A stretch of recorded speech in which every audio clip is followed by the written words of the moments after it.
하나님의 크신 은혜와 은총이 함께 하시길 축원합니다. 할렐루야. 오늘 하나님께서 우리에게 약속하신 성령 강림 주일입니다. 부활하신 예수님께서 승천하시면서 제자들에게 너희는 약속한 것을 기다리라 말씀하신 지 열흘째 되는 날, 마침내 인류의 역사를 뒤바꾼 거대한 영적인 폭풍이 이 땅에 임하였습니다. 오늘 우리들이 가장 주목해야 할 사건은 바로 성령 강림 주일에서 여기 내면에 나타난 바로 제자들의 기다림의 끝이 오늘 임했다라는 것을 우리들이 살펴볼 수 있습니다. 여기에서 나타난 기다림. 기독교의 영성은 한마디로 정의하면 기다림의 영성이라 이렇게 이야기합니다. 그런데 이 기다림은 막연하게 기다림으로 말미암아 시간이 지나기를 바라는 그런 수동적인 태도를 우리에게 말하고 있지 않습니다. 이 기다림은 나를 향한 하나님의 계획이 선하시다. 나를 부르심의 목적은 하나님께서 나를 통하여서 크신 계획을 가지고, 놀라운 계획을 가지고 계신다라는 그것을 소망으로 믿는 것이고, 또 지금 내가 처해 있는 이 답답한 환경들, 고통스러운 환경들을 일이 내게 있지만 이것조차 우리 주님께서 세밀한 인도하심으로 안전하게 내가 이 길을 걸어가고 있다라는 그 인내하는 믿음이 우리에게 필요하다라는 것입니다. 사랑하는 여러분, 제자들을 한번 살펴보시기 바랍니다. 주님은 하늘로 승천하셨습니다. 그리고 우리에게 약속의 말씀을 주셨습니다. 그런데 세상은 바뀐 게 하나도 없습니다. 여전히 로마 병정들은 이 제자들을 잡으려고, 감옥에 가두려고 찾으러 다니고 있고, 여전히 세상은 그들에게 적대적이었다라는 것입니다. 당장 눈앞에 펼쳐진 현실은 예수님이 부활하셨고 승천하셨지만 막막한 안개가 드리워져서 그 암울한 시대, 눈앞이 보이지 않는 그런 상황을 지나고 있다라는 것이죠. 그러나 그럼에도 불구하고 그들은 흩어지지 않았습니다. 왜냐하면 주님께서 저와 여러분들에게, 그 제자들에게 너희에게 능력을 입혀주겠다. 한번 따라해 보실까요? 너희에게 능력을 입혀주겠다. 아멘, 아멘. 이 주님의 약속을 굳게 믿었기 때문입니다. 사랑하는 여러분, 우리 인생에도 마가의 다락방과 같은 기다림의 시간이 있습니다. 기도는 응답되지 않는 것 같고 상황은 내 뜻대로 흘러가지 아니하고, 더 어쩌면 이렇게 표현하면 그렇지만 시궁창으로 나를 더 떠밀는 것 같은, 상황이 나아질 것 같은 기미는 역전의 상황은 전혀 보이지 않는 그런 때가 있습니다. 그러나 사랑하는 여러분, 그 정체된 시간 속에 주님은 소망을 가지고 인내해보라, 인내하라 라고 말씀하시거든요. 왜냐하면 우리 하나님은 졸지도 주무시지도 아니하시며 가장 완벽한 때, 저와 여러분에게 가장 좋은 것을 주시기 위해서 우리를 위해서 일하고 계시며 우리를 안전하게 인도하고 계신다라는 그 사실을 믿으시는 여러분 되시길 소원합니다. 그렇기 때문에 우리의 기다림, 우리의 인내는 포기가 아니라 하나님의 주권을 인정하는 그 기다림이 돼야 되고, 우리 신앙의 가장 좋은 선택이 되어야 한다라는 겁니다. 오늘 이 자리에 모인 우리에게 그 신뢰의 기다림의 끝에 임하는 오순절 성령의 역사가 바람처럼 불처럼 임하시기를, 우리 모든 성도님들에게 임하시기를 주의 이름으로 축원드립니다. 우리에게 임하는 성령이 세 가지 신비를 오늘 우리에게 말씀해 주고 계시는데, 이 세 가지를 살펴볼 때 많은 은혜를 경험하시고 누리시는 여러분 되시길 바라고요. 첫째로 우리 성령님은 급하고 강한 바람처럼 임하셔서 우리의 마른 뼈들을 소생시키시고 살리시는 성령이시다라고 말씀합니다. 본문 2절 말씀을 보면 성령의 임재는 하늘로부터 급하고 강한 바람 같은 소리로 묘사하고 있습니다. 성경에서 바람은 곧 하나님의 호흡이자 생명력을 우리에게 말씀해 주고 계십니다. 그렇기 때문에 여러분이 교회 밖을 나가면 매 순간 바람을 맞으시잖아요. 바람을 맞는다 그래서 사람들에게 약속의 바람을 맞는다 그런 뜻이 아니고 하나님이 여러분을 위해서 마련해 주신 그 시원한 바람, 생기의 바람, 그 바람을 맞으시잖아요. 그럴 때마다 하나님께서 나에게 이런 귀한 것을 준비해 주셨구나. 나를 위해서 그 약속을 이루어가고 계시는구나. 이렇게 느끼시며 감사의 고백을 하실 수 있는 여러분들 되시길 소원합니다. 이 바람의 역사를 가장 잘 보여주고 있는 성경 말씀이 바로 에스겔서 37장에 나타난 말씀입니다. 하나님께서 에스겔 선지자를 마른 뼈가 가득한 골짜기로 보내셨습니다. 그리고 그 뼈들이 메말라 있는, 그래서 스스로 일어날 수도 없는 절망적인 상황, 내 힘으로는 아무것도 할 수 없는 그 극한의 상황, 소망이 없는 그 죽음의 상태, 바로 에스겔의 골짜기라 불리우는데요. 근데 그 에스겔 골짜기에서 하나님은 그 마른 뼈들을 향해서 명령하십니다. 여러분 한번 따라해 보실래요? 계속 따라해서 죄송합니다만 한 번 더 따라해 보시기 바랍니다. 생기야, 사방에서부터 와서 이 죽임을 당한 자들에게 불어서 살아나게 하라. 할렐루야. 하나님의 바람이 불어올 때 아무 가치 없던 그 에스겔 골짜기의 마른 뼈들이 연결되고 살아나서 하나님의 큰 군대를 이뤘다라는 사실입니다.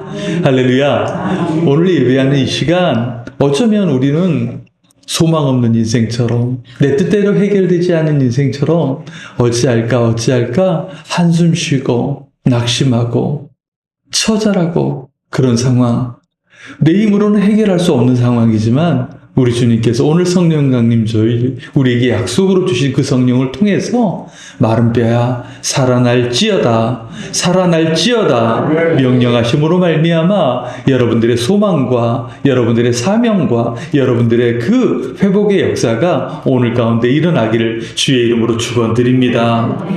오늘 성령은 우리 인생의 마른 뼈를 살리시는 하나님의 생기임을 말씀하고 있습니다.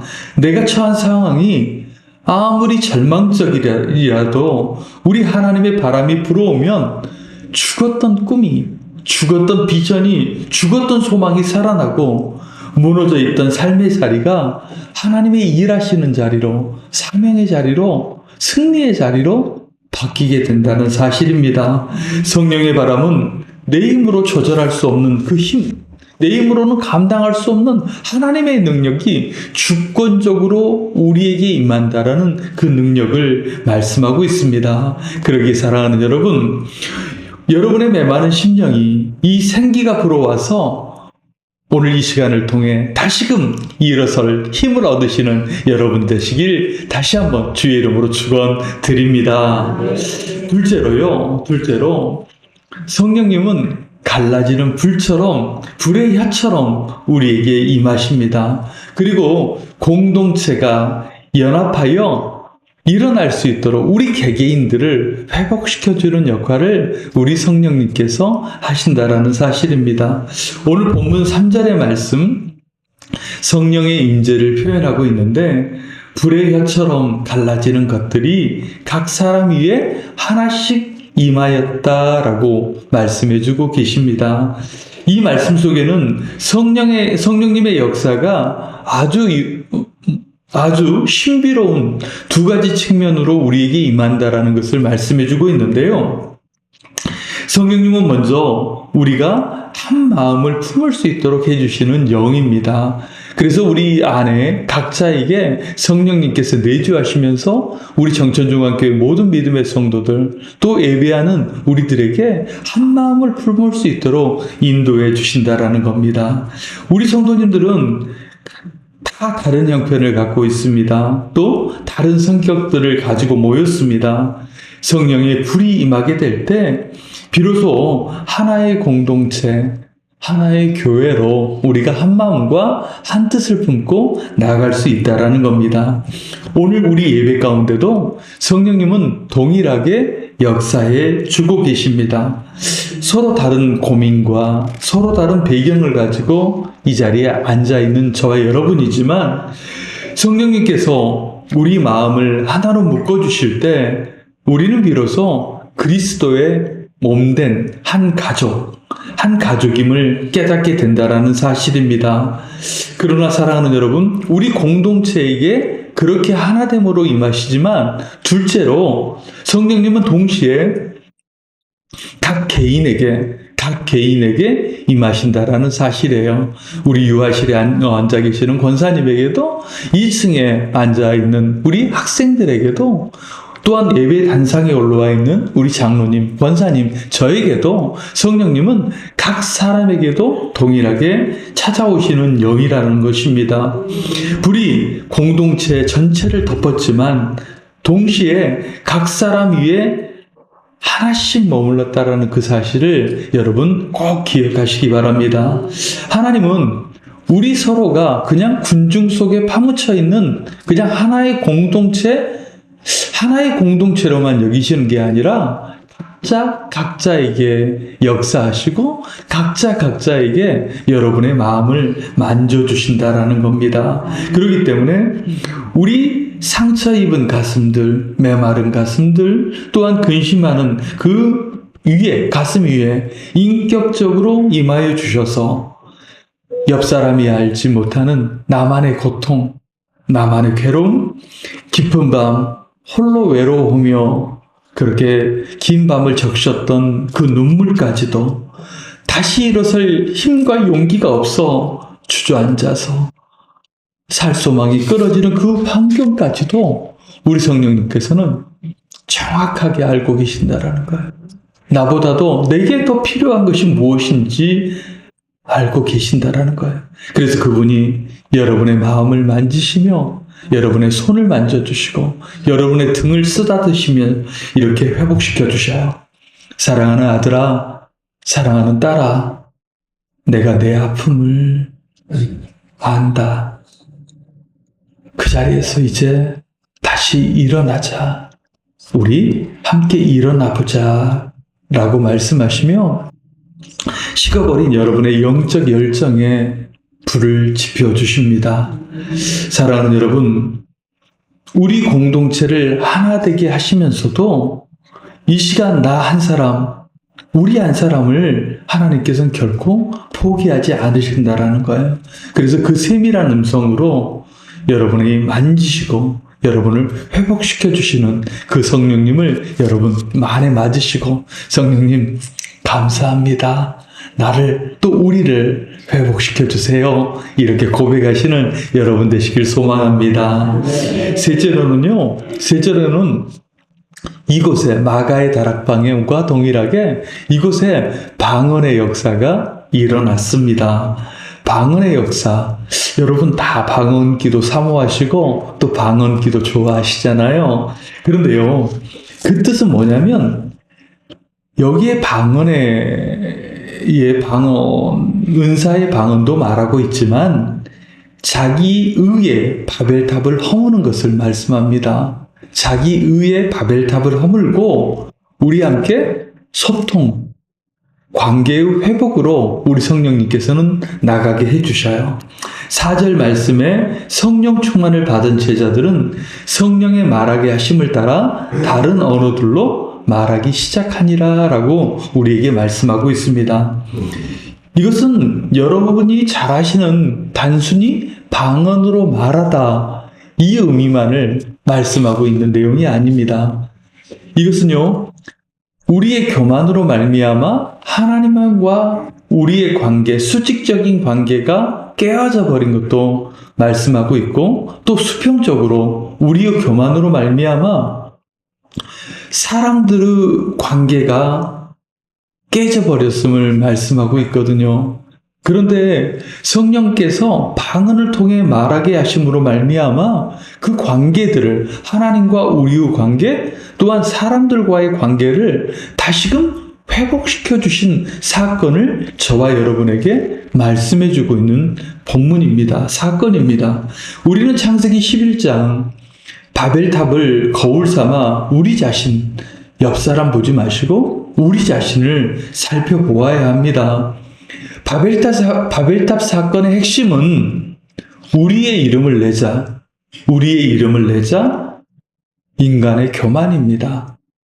인간의 교만, 우리의 교만입니다. 우리의 이름을 내자 사람들과의 관계 속에서도 내가 앙칼지게 한 나의 자존심을 내세우는 그런 우리의 교만이 거기에 있다라는 거예요. 우리 안에도 보이지 않는 자기의 의가 있습니다. 나만의 의.